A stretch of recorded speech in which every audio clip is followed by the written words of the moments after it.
The Jack Benny Program, presented by Lucky Strike.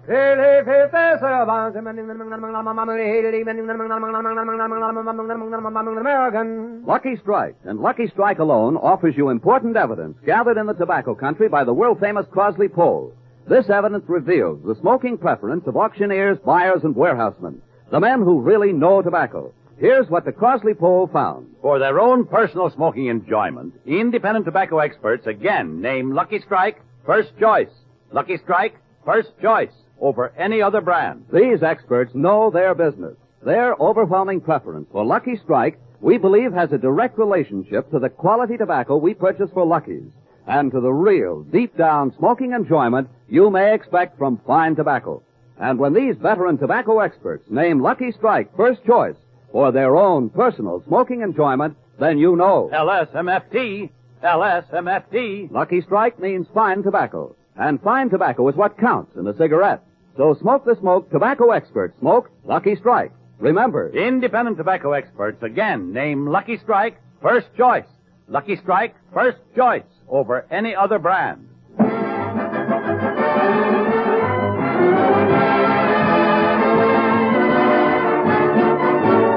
From Palm Springs, California, the Lucky Strike program, starring Jack Benny, with Mary Livingston, Phil Harris, Rochester, Dennis Day, and yours truly, Don Wilson.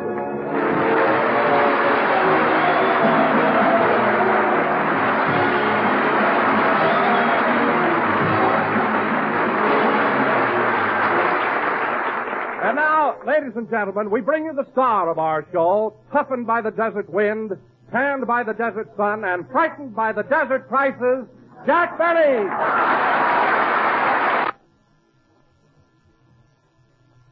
Ladies and gentlemen, due to difficulties beyond our control, the American tobacco program, Jack Benny, is not coming through. As soon as service can be resumed with the National Broadcasting Company, we will bring you the Jack Benny Show from Palm Springs.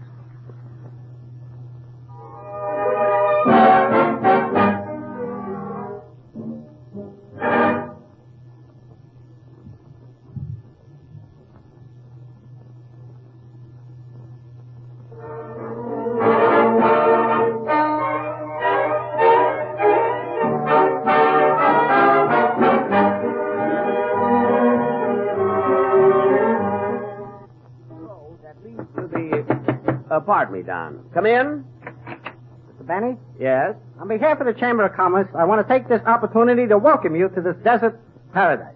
Well, thank you very much. By the way, I don't want to get personal, but how did you happen to lose your hair? I left the call for 7 o'clock.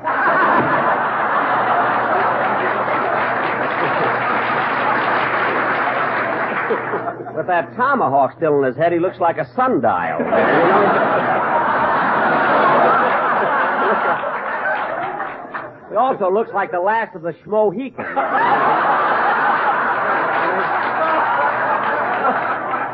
Well,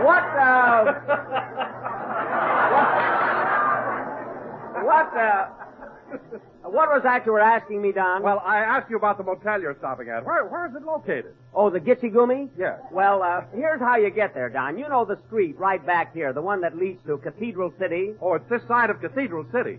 No, Don. You go through Cathedral City. And then you know how the road curves out and goes on to Indio there. Indio? Why, you're not living way over in Indio, are you? No, Don. You go through Indio.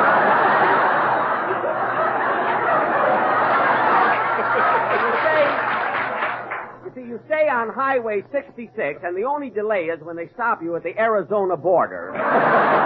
You know, for plant inspection. Oh, my goodness, Jack. You mean to tell me that while we're all in Palm Springs, you're living way out in Arizona? Sand is sand. I'm still on the desert. But, Don, well, look who's here. Hello, everybody.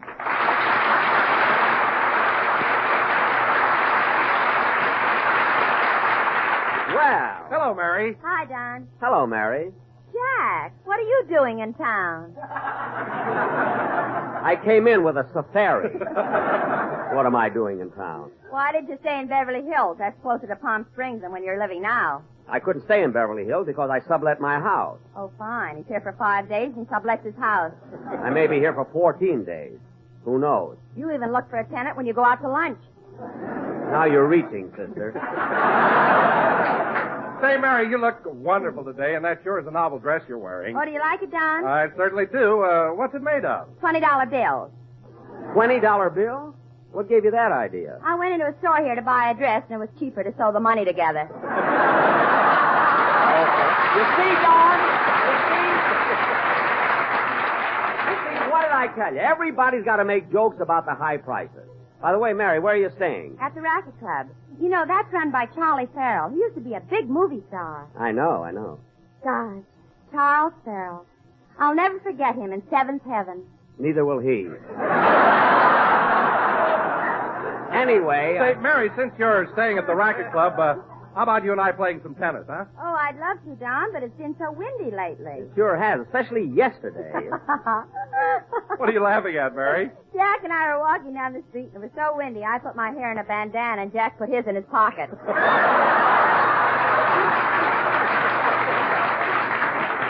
Put in his pocket.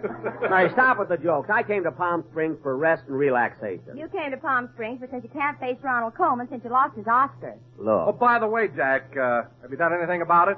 Don, I don't know what I'm going to do about Ronnie's Oscar, but at least while I'm down here, I want to relax and try to forget about it. You know, it isn't my fault that every hello, time... Mr. Benny. Hello, everybody. Well, Dennis.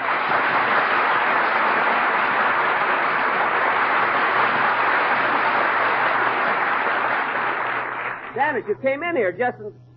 Dennis, where'd you get that cowboy suit? It used to belong to the roughest, toughest Bronco buster in the West. What'd you say? I say it used to belong to the roughest, toughest Bronco buster in the West. Who's that? My mother. Your mother? Yeah, she used to sing bass with the Sons of the Pioneers. Oh, she gave you that cowboy suit, eh? Yeah, and am I glad I've got it, too, because I've been doing a lot of horseback riding. Well, Dennis, I didn't know you could ride a horse. Oh, sure. The only trouble is when the horse is running along, the spurs make him nervous. Well, Dennis, maybe you didn't fasten the straps tight enough when you put the spurs on your ankles. Oh, my ankle!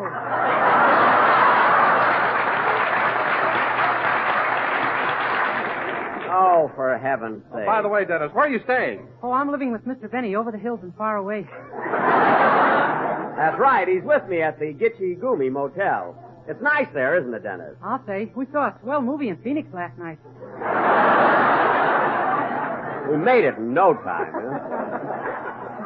Jack, I know the Gitchy Goomy is in Arizona, but why go all the way to Phoenix to see a movie? We were going there anyway. That's where the washroom is. Dennis. Jack, isn't it lonesome living so far from everybody? No, we like to rough it. We've even got Indian bellboys. Yeah. Gosh, am I lucky. I told them to wake me up at 7 o'clock this morning, and I didn't even feel it. Well, Dennis, you're the only guy I know who sleeps with his hat on. Now, how about singing your song? Okay. Oh, hold it. Come in. Telegram for Jack Benny. Well, I'll take it. Say, buddy, you've got a little more hair than the other fellow that was here, haven't you? Yeah, I left the call for 7:30.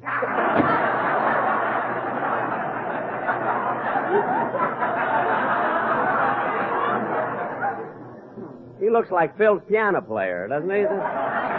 Amazing. He can't read music, but he can read lines. Your drummer looks like he left the call for 4 o'clock.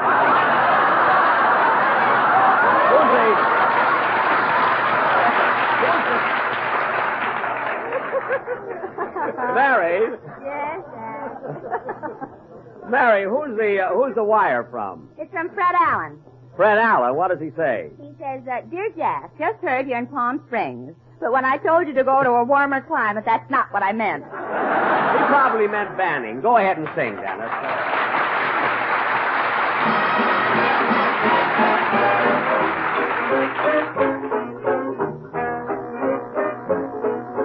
I'm looking over a 4-leaf clover that I overlooked before. One leaf is sunshine, the second is rain, third is the roses that grow in the lane. No need explaining, the one remaining is somebody I adore. I'm looking over a 4-leaf clover that I overlooked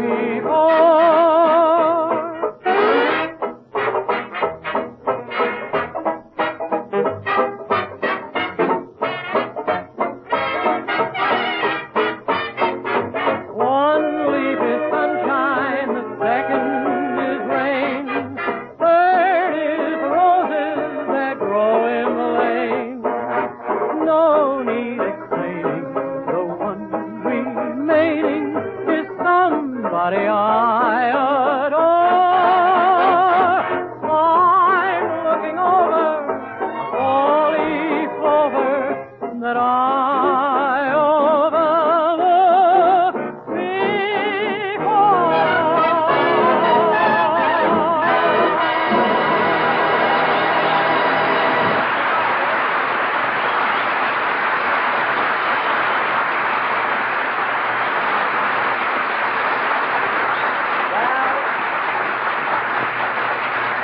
That was I'm Looking Over a Four-Leaf Clover, sung by Dennis Day. And Dennis, you were in very good form. This dry desert air is marvelous for your tonsils. I haven't got any tonsils. Oh, I didn't know that, you know. And now, ladies and gentlemen... I had them taken out about 3 years ago. Oh, you did? Oh, I see. And now, ladies and gentlemen... You're not mad, are you?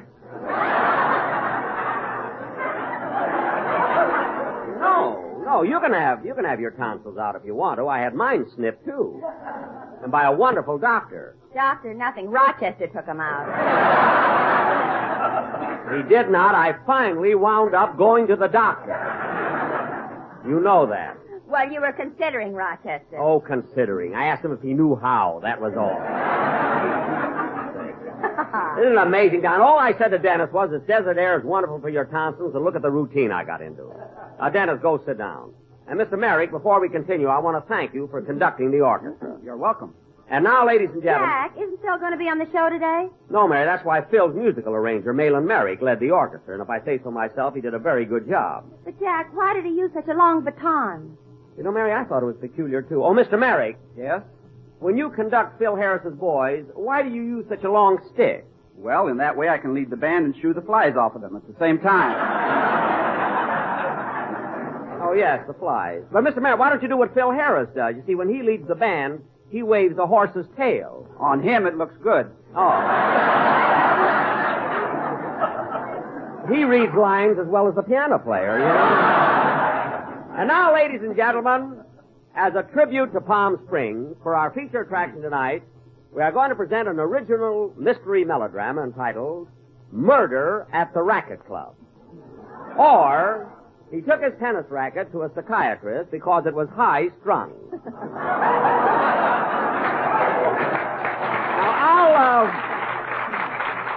Now, I'll play the part... Oh, by the way, Jack, you come to Palm Springs quite often. Why don't you join the Racquet Club? Well, Don, the only reason I haven't joined the Racquet Club is because they don't take in actors. They don't take in actors. No. Don't tell me that all that ham around there is just for sandwiches. All right. Now, look, kids, we have a very long play to do. Oh, darn it, nothing but interruption. Hello? This is a long-distance operator speaking. I have a call from Beverly Hills. I'll take it. Hello? Hello, Mr. Benny. This is Rochester.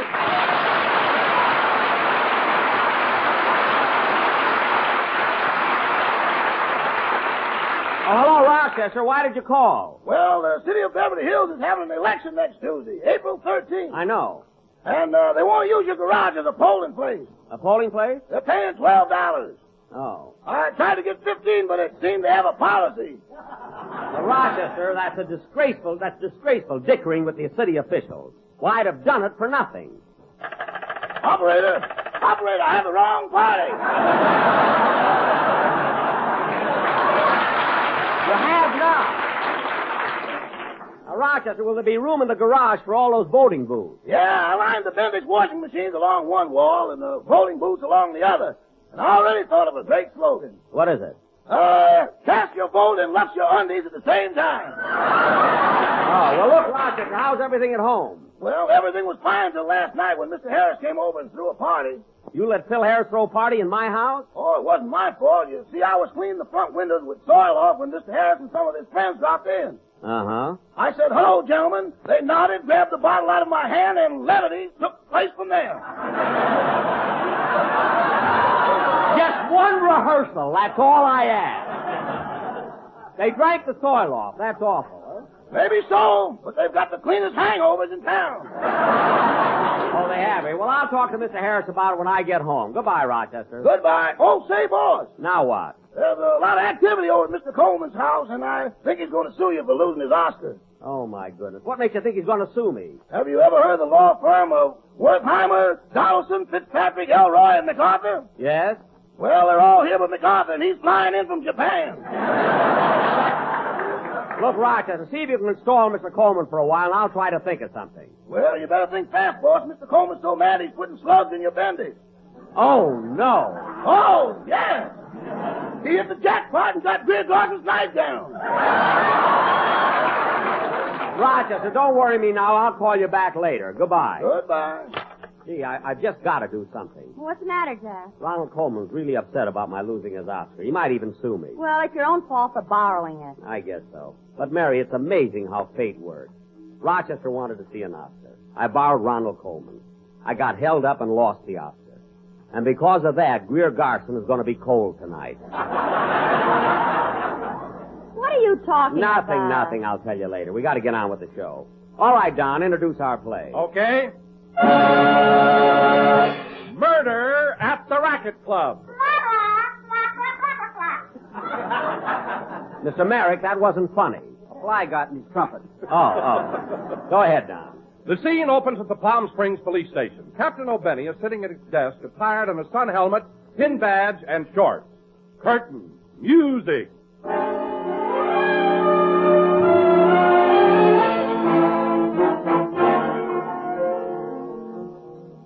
I'm looking over an 8-leaf clover that I overlooked before. Gosh, I'm glad I got these new bifocals. Yum-dee-da-dum-dum, dum-dee-da-dum. There's the phone, Chief. I'll get it, O'Day. Hello, Palm Springs Police Station and Date Shop.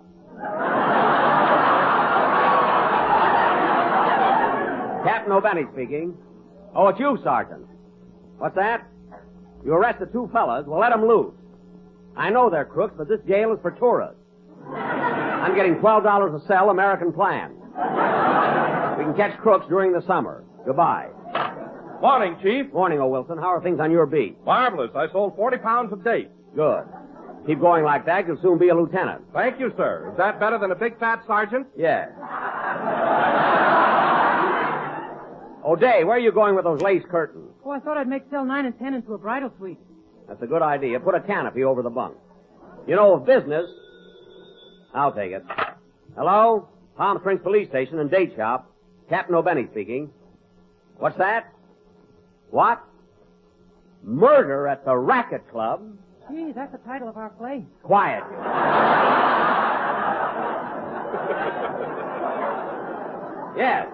Yes, we'll be right over. What's up, Chief? Townsend Trueheart, the well-known playboy, has been murdered. Oh, Wilson, get the police car. Yes, sir. And we better take along the strong arm squad. O'Shaughnessy, O'Mallory, O'Flannery, and what a pal was Mary. He gets mad if I don't use his full name. Are you ready, boys? Good. Now, come on, fellas.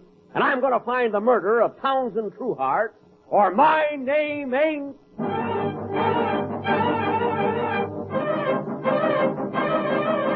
Want a cigarette? Want a cigarette? Lucky Strike means fine tobacco. Take another puff, take another puff. Round and firm and fully facto. Eligibility, eligibility. All the men who know confess that quality of product is essential to success.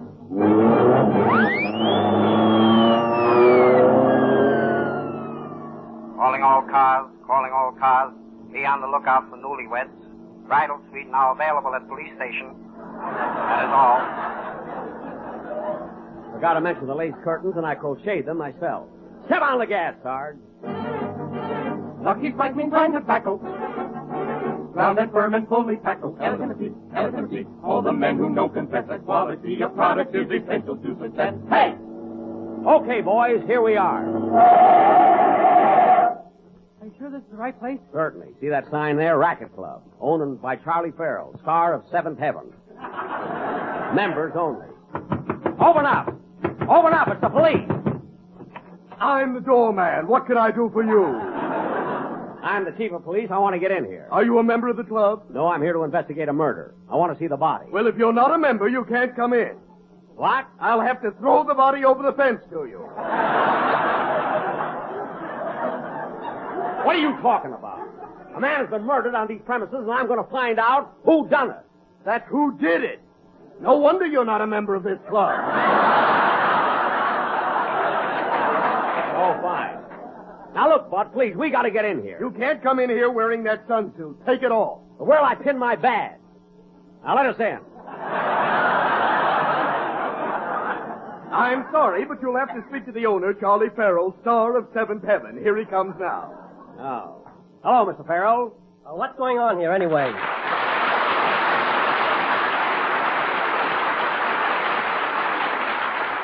Thank you. Thank you very much. Stop bowing.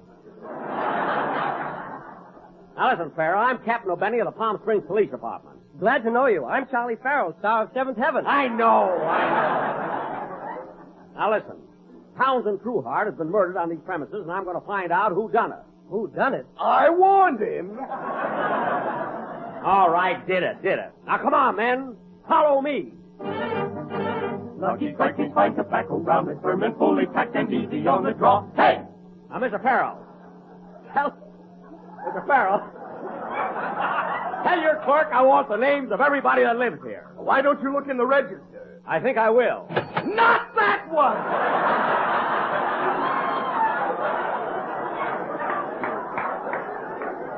I thought it was peculiar that Washington and Lincoln should both be staying here. Captain O'Benny, here's the guest register. Good.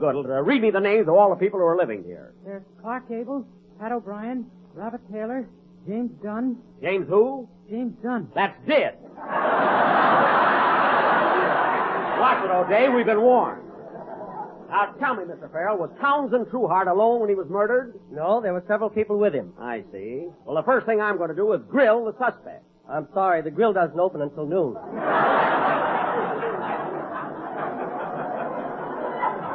What? I had that line, but I wouldn't touch it.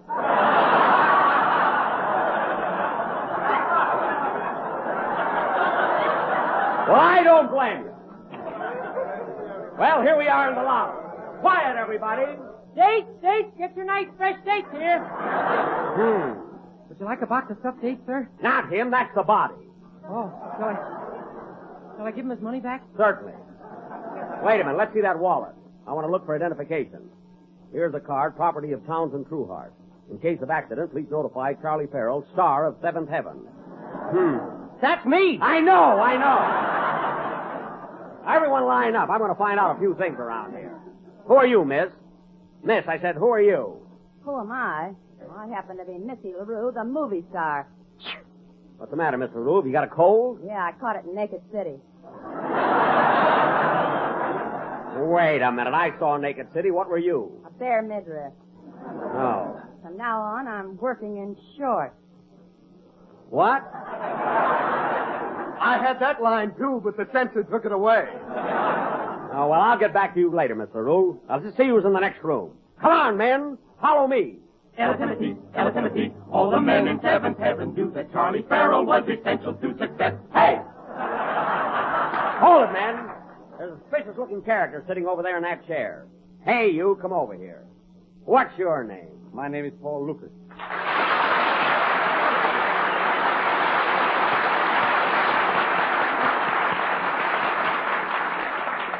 Paul Lucas, eh? What do you know about this murder? Nothing at all. I was just sitting here thinking how lucky I am to know Charles Farrell, the star of Seventh Heaven.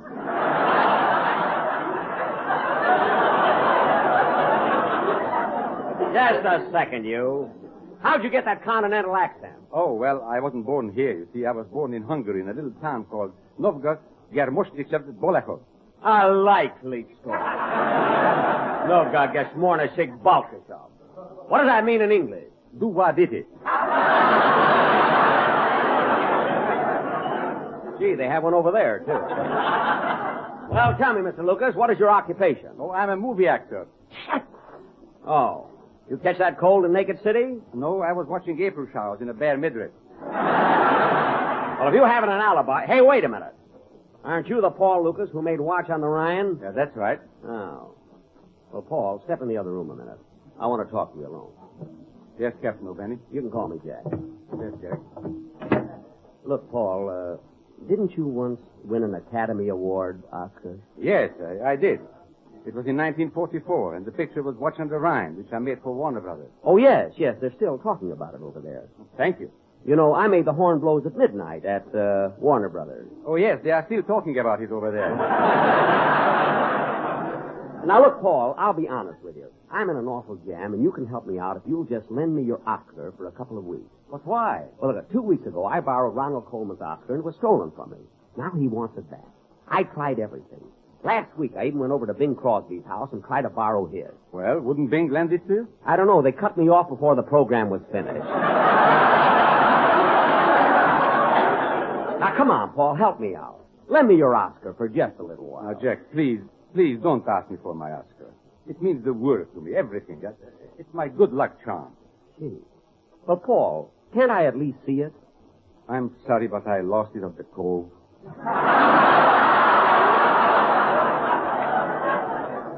The Cove? Yeah, that's the place that made Palm Springs the naked city. Well, then you can't help me out. I'll see you later, Paul. Hey, wait a minute, Jack. What's going on in the other room? We're doing a murder mystery. All right, man. Independent tobacco experts again name Lucky Strike first choice. Lucky Strike first choice over any other brand. American. The famous Crosley poll has just completed an impartial survey in 11 southern tobacco states. This poll, taken among the tobacco experts themselves, reveals the smoking preference of the men who really know tobacco. Yes, For their own personal smoking enjoyment, independent tobacco experts again name Lucky Strike first choice. Lucky Strike first choice over any other brand. these are the experts, auctioneers, buyers, and warehousemen. And we believe their overwhelming preference for Lucky Strike has a direct relationship to the quality tobacco we purchase for Lucky's. You've heard the poll results. Now listen to what Mr. George Swinebroad, ace tobacco auctioneer from Kentucky, recently said. At auction after auction, I've seen ripe, light, sweet-smoking tobacco bought by the makers of Lucky Strike. I've smoked Lucky's 21 years. So for your own real, deep-down smoking enjoyment, remember, LSMFT, LSMFT. Lucky Strike means fine tobacco. So round, so firm, so fully packed, so free and easy on the draw.